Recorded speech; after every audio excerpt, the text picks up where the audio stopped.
Hey, how's it going, everybody? We're back again. Guess who's back? Tell a friend. Look where we are. Wild country. Bigs and bogs. We're in Scotland, and I'm currently on the Isle of Skye, somewhere I've always wanted to visit. Yes. We'll get more into that in a bit.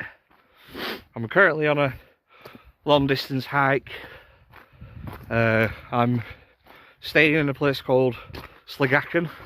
Apologies to my Scots subscribers if I've dreadfully butchered the pronunciation of that.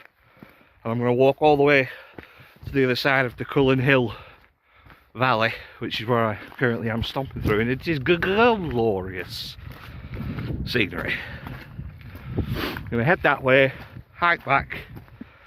Well, I've been up here already for nearly a week in Scotland, living on Skye for 2 days.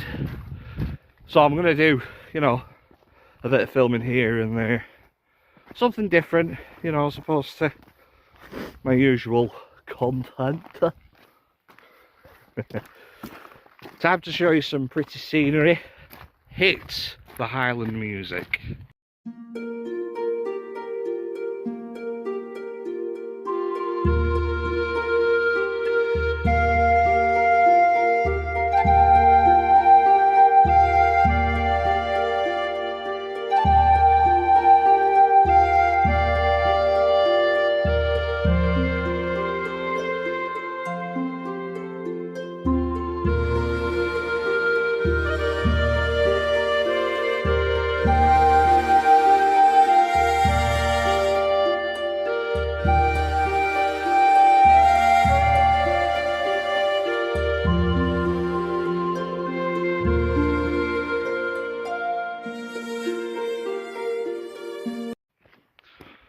So, let's have a little catch up.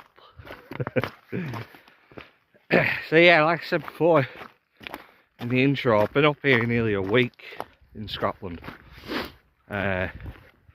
Monday, me and Dad were in Edinburgh. Tuesday, Wednesday we were in the Cairngorms at Aviemore, where I stayed last year.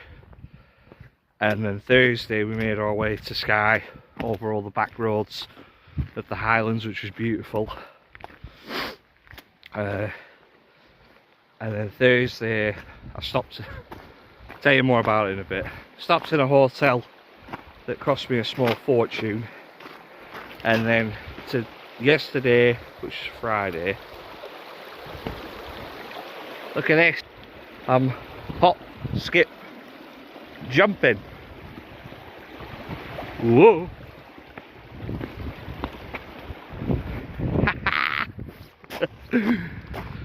Anyway, yeah, I'm at a campsite now for, I was there yesterday, which is Friday, today's Saturday, Sunday. Going back to Inverness on Monday on the City Link. I'm going to wild camp at Loch Ness Monday night, and then we're heading to Fort William to stop at Ben Nevis again for 2 nights. So yeah, been here, there and everywhere, but this trip is it's evolved into kind of, it's not originally what I was doing up here. I was going to do the Skye Trail, which was what my big trekking lakes were all about last month to get me ready for it. But you know, I'd been keeping an eye on the weather over the last week. Last week, when I was back home for Skye, and it weren't looking clever at all. You know, I had my waterproof, so you know, prepared my kit, but anxiety got me, bigs and bogs, it got better of me, and I turned into a bit of a lettuce leaf. And hence why I stayed in that ridiculously expensive hotel when we got here on Thursday, because you can wild camp in Scotland, that's not a problem. But I got here and like, look at it,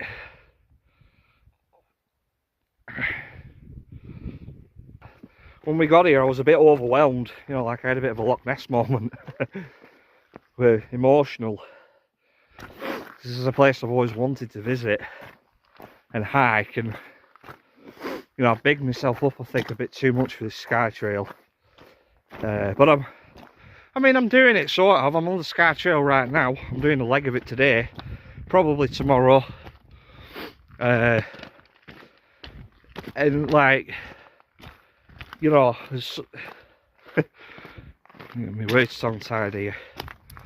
As someone who, you know, deeply loves the Lake District, I can hike through there. That's fine because I know it well. I've seen almost all of it, but I've never been here before, and I want to take it in. So I don't know when I'll ever come back, if ever. You know, me and Dad yesterday when we took a drive around the island, when we got to the north, you could see the Hebrides, like the Hebrides. I've never seen them in my life. Maybe I'll never see them again, I don't know, but I'm on holiday at the end of the day, so I want to enjoy it, take it all in.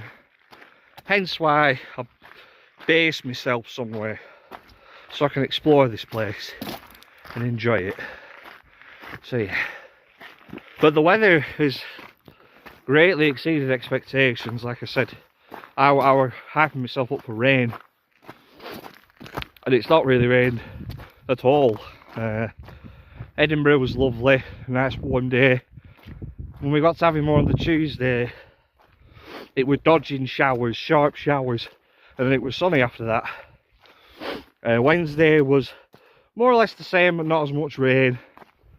Thursday when we got to Skye, it was lovely, no rain at all. And then same again yesterday. So like I say, the weather has greatly exceeded my expectations, so that I can enjoy my stomping around this wild country. This morning when I were having my breakfast back at the campsite, oh my god, the midges were on full force. There were people walking around with bags over their heads. Like, that's gonna do out, mate. Yesterday I didn't see any because it was windy, so obviously that keeps them away, but it looks like it's rained through the night. There's puddles everywhere, you know, overflowing streams that I'm wading through. Bruce bog trotterfoots. So because there's no wind today, they're out, ready to eat me alive. But not to worry, I put my jungle formula on, and I thought I was maybe going to come out in blemishes and bruises, but it don't seem to have done that. So but I imagine once I stop to take a breather fairly soon, they'll appear. But takings from Skye, man, like, we saw the Old Man of Store yesterday. That was incredible. Like, my dad was fascinated with how it looks like a face of a man asleep on the hillside. The Old Man of Store is the end of the Trossenich Ridge, I think it's called. Again, apologies Scots people, I've butchered you beautiful names you have for hills around here.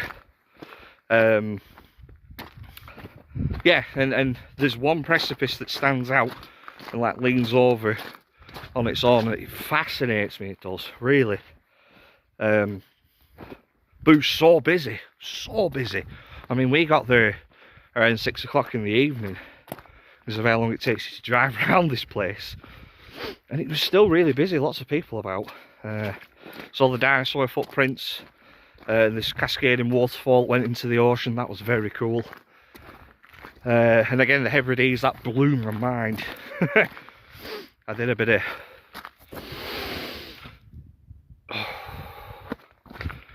channeling of the chakras when I was there. But yeah, this another thing about Skye that I'm not so keen on is very, very busy, and I mean busy. Like where I'm walking right now, this valley, there's a couple of it further up ahead of me, but I haven't actually seen anybody today. But all the pit stops, villages. You know, Portree, obviously the central town on the island. Bit like Ambleside, that. A bit of a franchised town in this beautiful place. But like when I got here on Thursday, I'm not going to shout out Skye Camping because they're this diabolical service. A campsite, I rocked up, said, any room at the inn? You know, my whimsical self. What do you mean? Do you take backpackers? What's that? Can I stop here with my tent, please? No, not tonight, sorry, we're fully booked. And I'm like, I'm in a Landsham. I'm in a tiny little 2-person tent, you've got grass. No, sorry, we don't take tents in unless they're booked in advance. I was like, alright, thanks for your help. Every hostel was full, every B&B, it was just lucky. One that I went in, the young lady, whoever you are, shout out, young lady at this hotel on Skye, didn't catch your name. She said, go on booking.com, you'll quickly get something on there, and I did. So it's really busy place. But I think what as a result of that, it was weird because when we were driving back into Portree last night, me and Dad, there was a missing persons poster almost on every lamppost coming back into the town, and I was like, what the fuck, like, that's not good. And the problem is this, it's social media that is part of the problem. You know, the campsite where I'm at, there's like a running river where people bathe in it and it grants you eternal beauty or whatever. I swear to God, Biggs and Bogs, I swear to God in the sky, yesterday we pulled up and they were very busy, tourists from all over the world, all different linguals and accents and languages you could hear. There was a young woman, probably about my age, maybe younger, butt naked, bar a thong, bathing in this water. And I'm like, that's for your Instagram, is that? You're not, like, I mean, nature's nature. It's good if it brings people out, but as a result, you get all these, like, idiots and morons who've seen people do these things, who know what they're doing, like, yeah, I can do that. I'm going to go hike big mountain in hot pants so I can take some cute photos when I get to the top. No, yeah, it's dangerous. But I got the bloke at the campsite where I'm at now. Shout out you, you're sound. It's Legacan Camping, I recommend that one, Biggs and Bogs. He were actually telling me this fella who'd gone missing was experienced, and I was like, ah, man. So it just goes to show it can happen to anybody. So yeah, hence why I'm out here talking to a camera.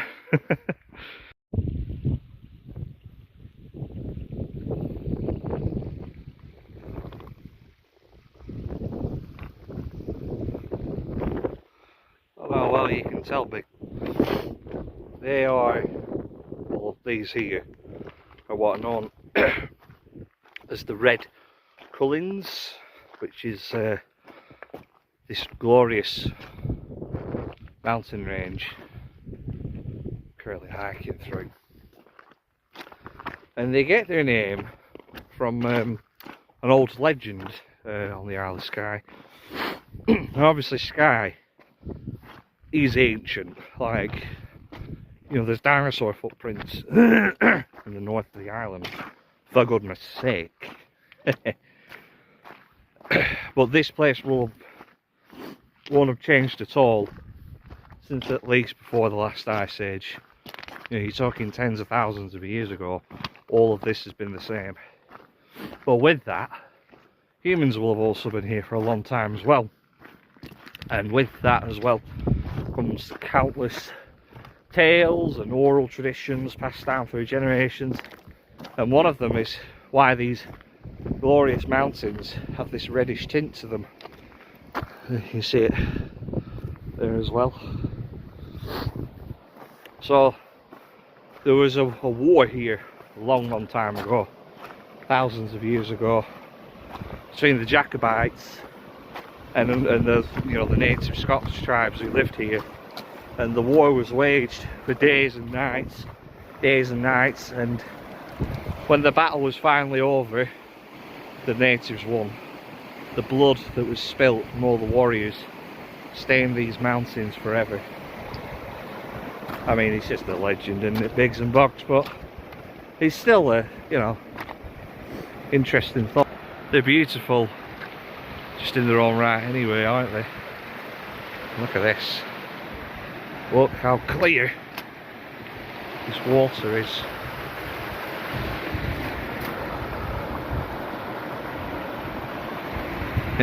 Blessed to be out here. Anyway, onwards a stomp.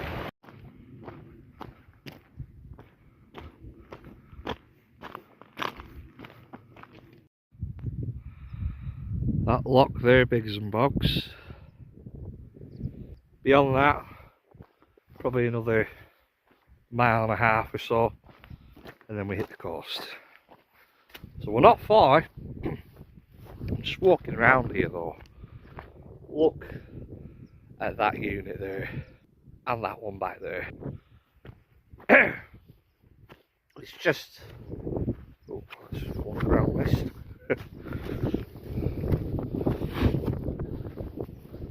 So my boy Wainwright, Alfred Wainwright, one of my heroes,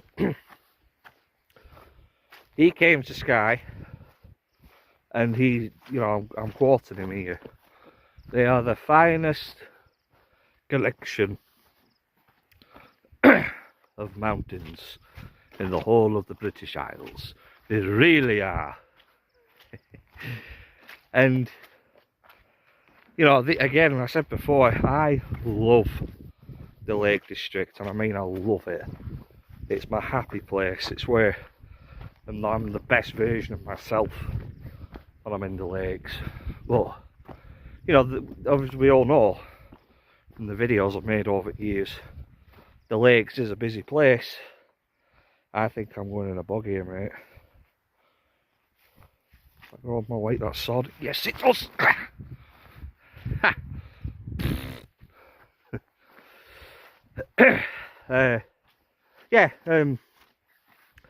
But it's a busy place again, the lakes, all year round really. I've been hiking now for a better part of 3 hours.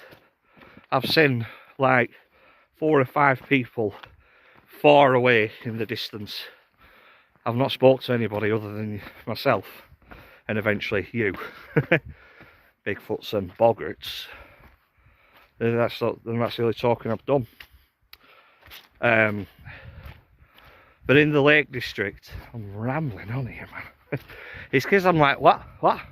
Look at that hill, look at that. It's just, I can't take my eyes off the beauty of this place. I can't bloody focus on giving you guys content. Look at that over there, a waterfall. It's just magnificent. Yeah, the lakes obviously is a busy place. The Wainwrights, you know, are very popular. But there is no one up these. I haven't seen a single person. I mean, you'd have to pay me to go up that, because it'd be a rock climbing equipment job. You couldn't just go wandering up that. And yeah, he said as well, you know, even the finest mountains in the whole of the British Isles. He said this is where the true giants are. And he's right. He was right, I should say. R.I.P. A.W. These mountains, I've never seen anything like them anywhere.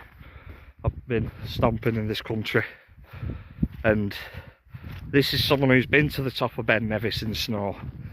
And you know, I've not done every Wainwright, but I've done some quite dicey. This is just, it leaves me lost for words, and I guess others as well, because there's nobody here. Anyway, food for thought.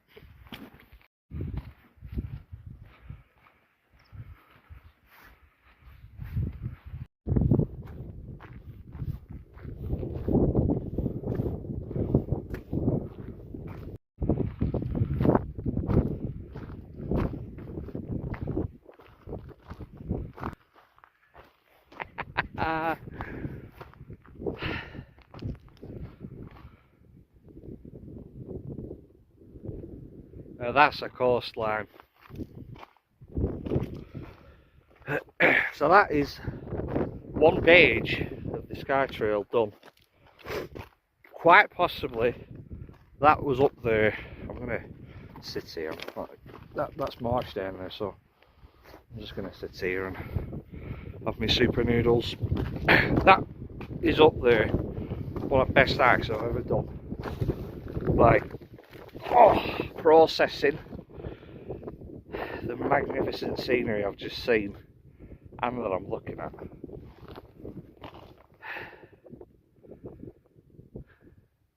I mean, it weren't overly difficult. The majority of that were flat.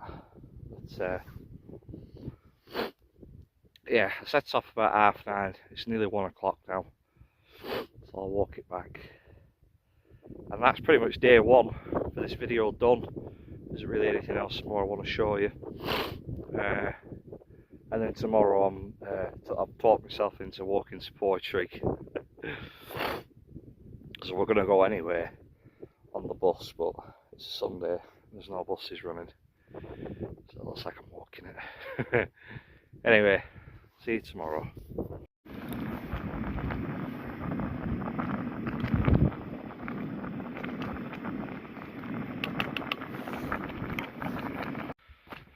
Morning everyone, welcome back to the Skye Trail. I'm heading that way. This is the Sligacken to Portree stretch of the route. First 3 miles following the estuary, it's Bruce bog trot foot, and then the last the rest of it, 7 miles, is all road walking. Woo hoo! But that's okay, because I'm not really doing a great deal more walking for the rest of this trip. Hear that squelch, squelch, squelch. Yeah, I'm not doing much more mega hiking for the rest of this trip. Tomorrow I'm going back to Inverness on City Link, so I'll take you along for that. 3-hour bus journey, so yeah, looking forward to that. I genuinely am. It'll be a nice ride, that. Wildcamping at Loch Ness, and then where am I going after that? Ben Nevis, that's it. And I'm just going to chill there again. I'm not going up Ben Nevis again. Not on your Nelly. So yeah, I'm not too fussed it's another trail today, but there was a young lady who I was talking to back at the site just before, who were doing Skye Trail. She's doing the walk I did yesterday all the way to Elgol, which is a bit further along from where I had my dinner. But she was telling me this section today, the road, it takes you right to the coastline, which is great, but very excitingly, she saw some seals. So I'll be keeping an eye out for them bigs and bogs, don't you worry. So yeah, I'm going to switch you off there for a bit, because she was also telling me it is very boggy this first 3 miles, so I need to concentrate where I'm going. And of course there's this here, I'm going to try and get across that. So catch him with you in a bit. Herondactyl.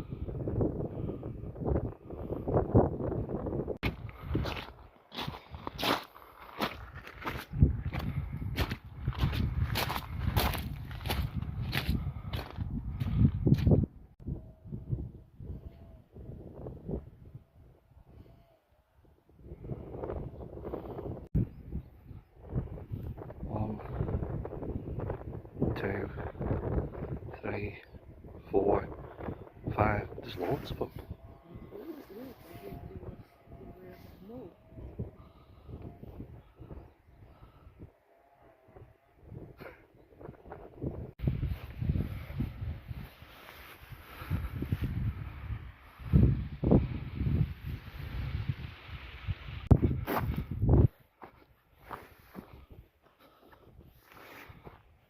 So we're almost at the peninsula now, where we're gonna veer left and head back inland.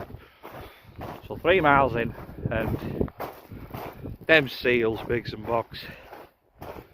Now that's worth smelling like Bigfoot's ass, because I can smell myself with coat on. All the sweat, mud, rain, a tear or two, no blood. All the effort's worth it when you see that, because you know, I've seen a lot of birds while I've been up here. I've seen 2 eagles. Dad said he'd seen some baby deer, you know, young ones, on his route to Inverness yesterday. You know, and I'm still bucket list material. I want to see them red stags, but I thought, you know, I thought yesterday had been my lucky day, being out in culling range, but not to worry, because that's just made the trip. I mean, the trip's made it. It's just made it even better. Seeing those seals, they were units. Like, you can't like quite get the full effect on a, you know, phone video camera, but still very, very cool. I'm blessed to have seen them. Couples who I've been trailing along with, they can't keep up with the King of Cumbria, so they're all way back over yonder somewhere. One of them are French, and they didn't speak a great deal of English, but they understood enough basic words where we could share in this magical wildlife moment together, which was lovely. And then there's a young couple about my age who are from Washington, DC, and I had to take the opportunity to ask them about Bigfoot, but they gave me that sort of tongue-in-cheek grin. They're like, "Are you serious?" I'm deadly serious. And the lady, she said she had like a forestry job, but she'd never seen anything. Which she's seen a lot of Bigfoot hunters who, you know, were going out hiking with Bigfoot stickers across their adventure trucks and whatnot. So that's still something. Anyway, gonna have a rest before I get to the road and then carry on to poetry.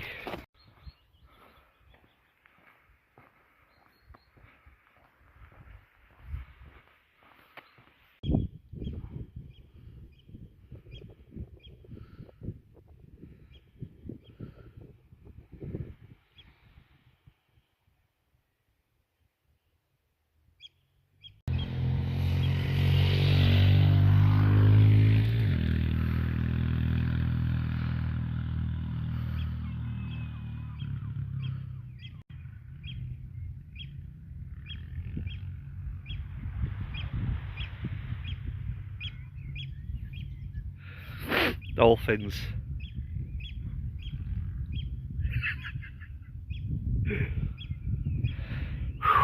Whew.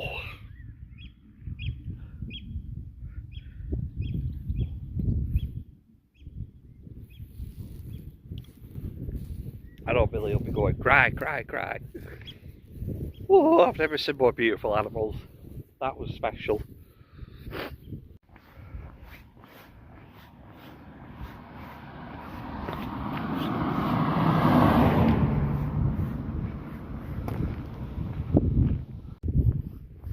I say about another 2 miles, maybe 2.5 now to Poetry. So we're getting there, and I can see the old man of Story. There he is. That's the beginning of the Trossenich Ridge, which takes you to the north of the island. So I'm just, as you can see, on the road to nowhere, but I had a quick look at my map, and that big unit there looks down onto Portree, so we're getting there, and it's about 20 past 1, so we're making good time, and then I'm going to try and commute back to Sligagan later on. We'll see what happens. But while I've been meandering through these country lanes, just quietly in my own head, thinking about how amazing that encounter back there was, that wildlife encounter. Like, man, I used to work with animals, you know, I have reptiles, I've been to Africa. It's quite fast. You know, I've seen some amazing animals in my life.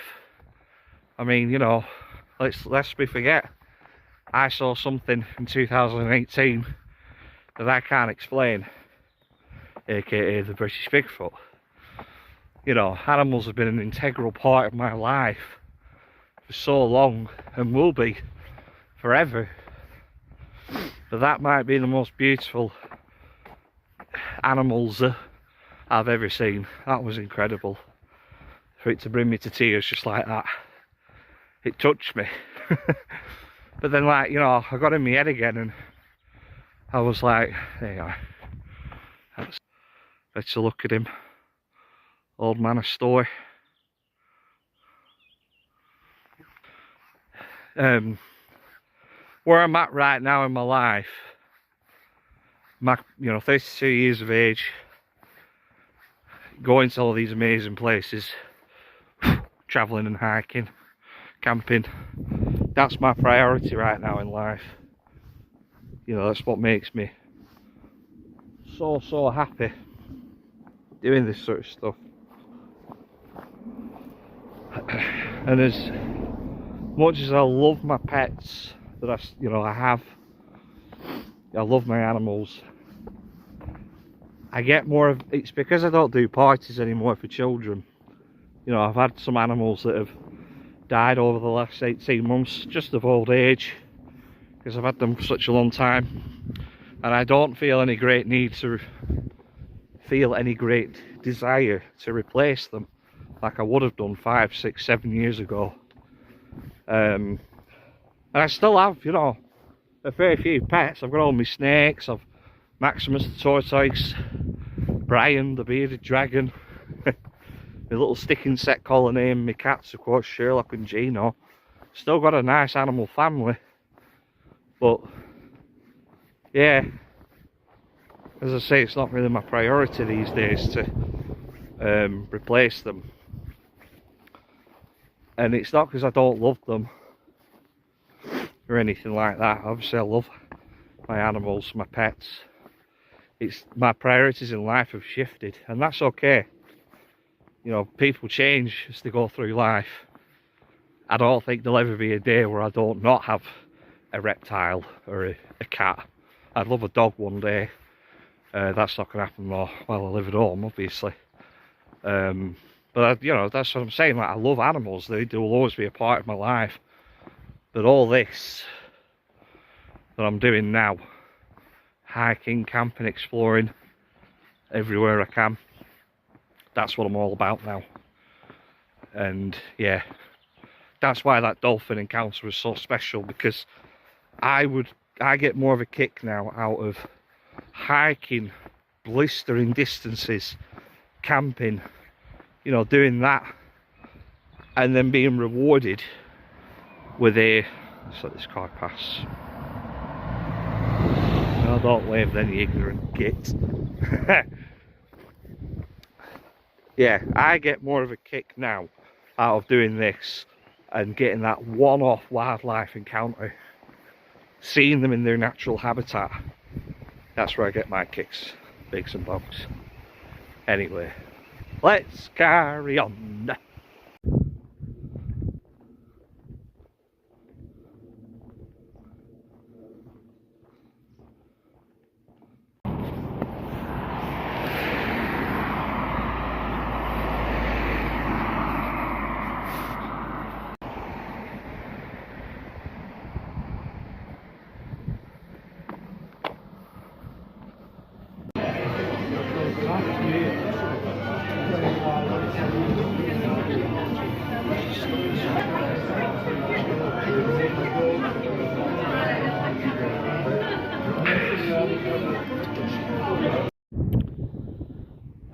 almost forgot to sign off then, Biggs and Bogs.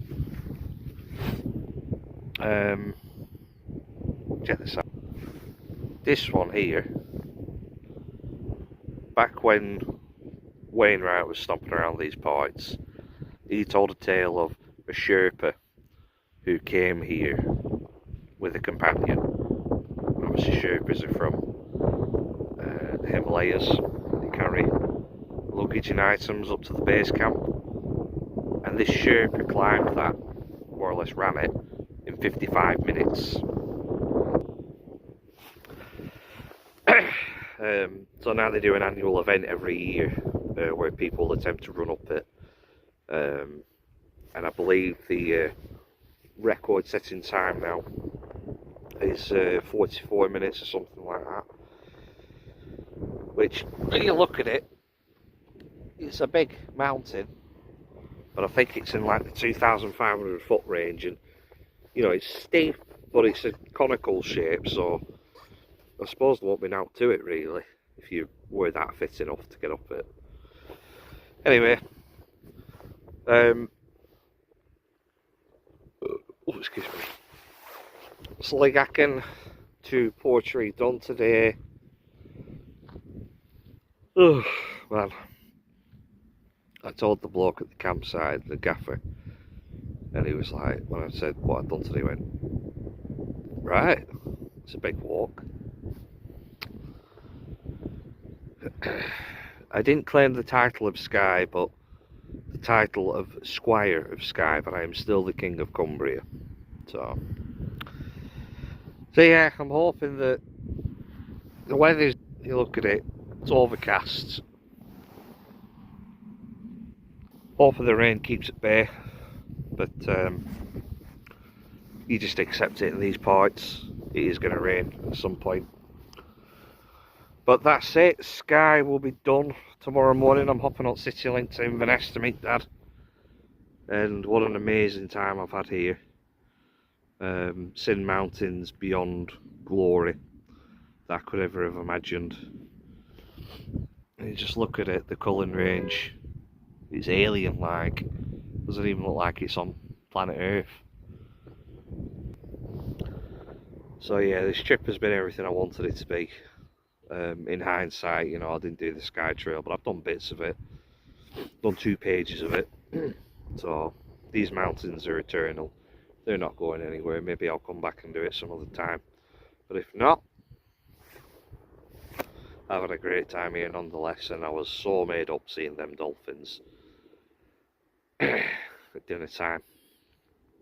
So yeah, I'm going to turn you off now, and I will see you in the morning when we'll be en route to Inverness.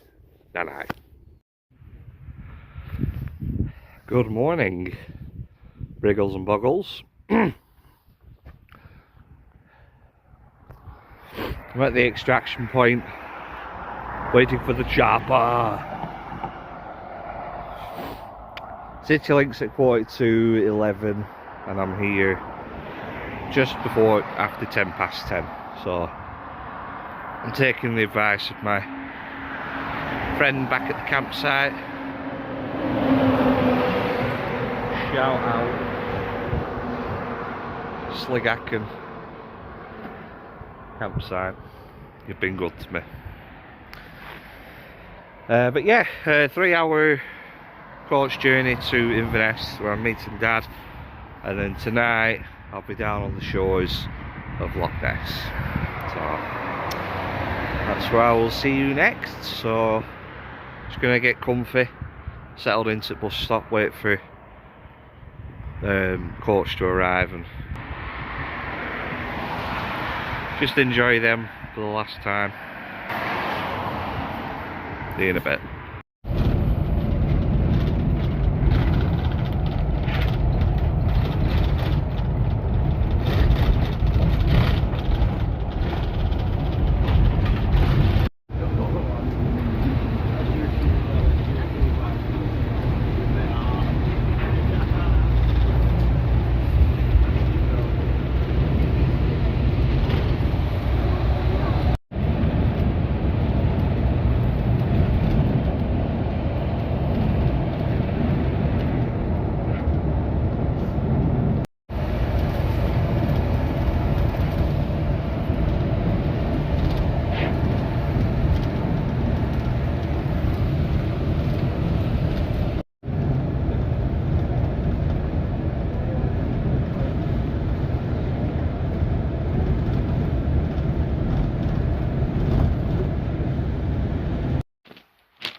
Look at her.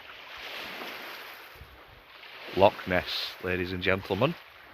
Bigfoots and boggarts. Day's commuting from Skye back here. Met back up with Dad, and then he's just dropped me off behind this line of gorse bush here. There is a lighthouse building. Now, I camped here 2 years ago, and there were nobody evidently around at that time, but it looks like someone lives there now. So I'm just being a bit vigilant at the minute. There was a young lad who is still out actually on the beach doing some fishing who I spoke to, and he was saying he usually comes back in a big black van in the night. I was like, there's already a van there, mate. And he was like, oh, I don't know then, I'm not sure. But it's weird because all the lights are off and most of the curtains are shut, so I'm not sure. To keep my eye out, I suppose, but if not, I'll be out early, so hopefully nobody will see me come and go. But yeah, we're back at Loch Ness.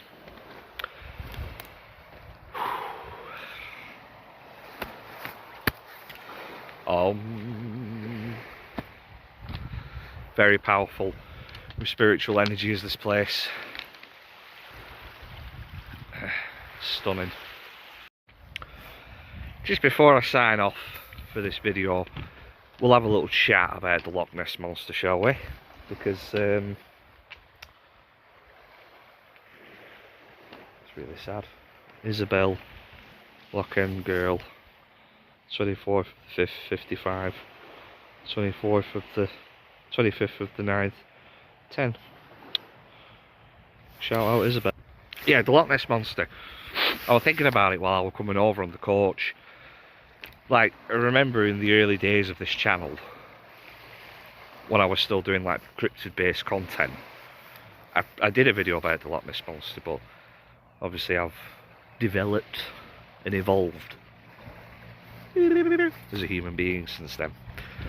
And I was thinking about, you know, the possibility of lake monsters in Scotland or all around the world. You know, and I put my zoological cap on. And do I think they're out there? Yes, I do. And I'll tell you for why. I had this chat with a good friend of mine, Brian, shout out Brian, who wants to come here next year with me. He's big into sharks and, you know, fish, and he's a fish keeper. And I was saying, like, you know, what is this world mainly covered in? Water. And, you know, we know more about space than we do the oceans. Granted, Loch Ness is quite well understood, it's quite well studied. This was, you know, at one time would have been a glacier at the end of the last ice age, and then it melted, giving way for all these mountain peak tops that we can see in the distance. So did plesiosaurs just thaw out in the ice and just magically land here? People have seen what they've seen over the years, you know. Granted, I think lake monster sightings are less understood and rarer than other cryptid based animals like Bigfoot, like dogmen, because we don't understand the water, and we never will. There's secrets down there that we'll never know about. So that's one reason why I believe they're real. And another reason, again, zoology cap goes on, plesiosaurs, elasmosaurs, northosaurs, ichthyosaurs were all marine reptiles. That's the key word there, reptiles. Reptiles, dinosaurs are not reptiles. Dinosaurs are something different. They're their own evolutionary taxon. They're related to reptiles, but they're not true reptiles.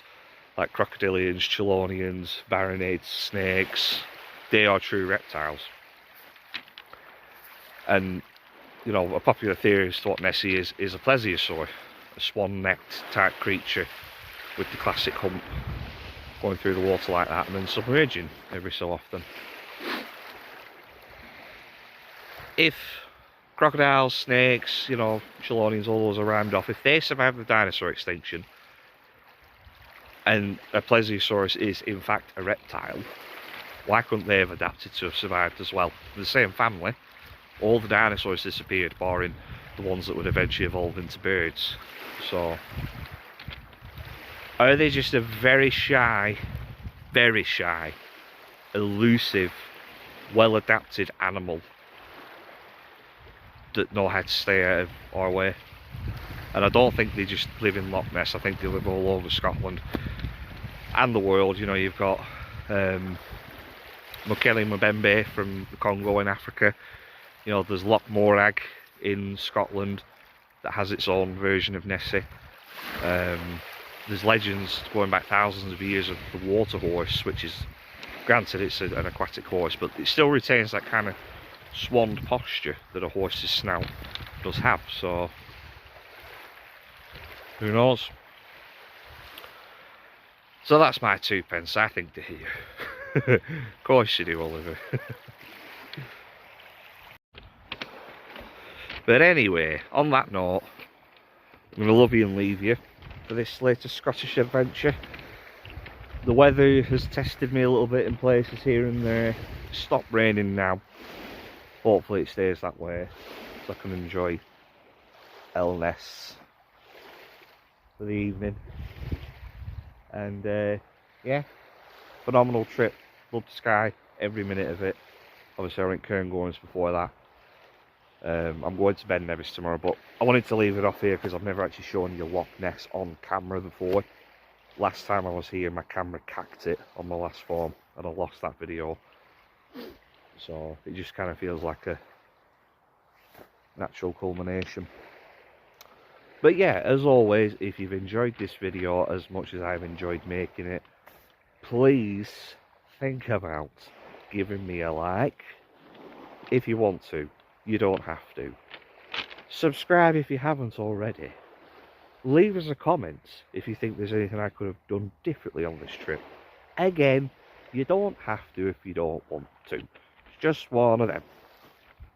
And from me and Nessie, I'll see you all further on down the road.